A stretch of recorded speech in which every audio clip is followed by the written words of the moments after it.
انا النهارده بقى جايبالكم احلى كيكه شتويه هتجربوها. اصل مفيش احلى من كيكه القرفه، وزي ما عودتكم اكيد هنعملها بطريقه احلى ووصفه سريه. واول حاجه وهتفرق قوي في الريحه والطعم ان انتوا تحمصوا القرفه ونجمه اليانسون وتطحنوها. ممكن تعملوها بالسكر الابيض، بس السكر البني بيفرق قوي مع القرفه.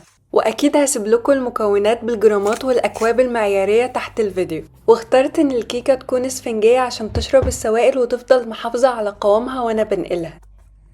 ونيجي بقى لوصفتي السرية في صوص الكراميل، وبدون مبالغة ده أحلى صوص كراميل هتجربوه. إننا نحط عليها القرفة وكمان نزود عليها الدارك شوكليت، بيعزز قوي من طعم القرفة وفي نفس الوقت ما بيديش طعم شوكليت، بس بيخلي الصوص قوامه حلو وريحته أجمل. والكريمة اخترت جبنة مارفيلو من المراعي عشان بتديني نفس طعم وقوام الماسكربوني تشيز. وبجد الجبنة دي طعمها حلو قوي، لازم تجربوها. واهم حاجة عشان الكيك دي تكون مظبوطة وطعمها مميز ان انتوا تحطوا الكريمة والكراميل والكيك في التلاجة قبل ما تبدأوا التزيين. وبجد صوص الكراميل ده طعمه تحفة، وده طعم حلو قوي للكريمة. مش محتاجة اقولكوا قد ايه طعمها حلو وغني ونكهتها مظبوطة قوي، لان الجواب باين من عنوانه.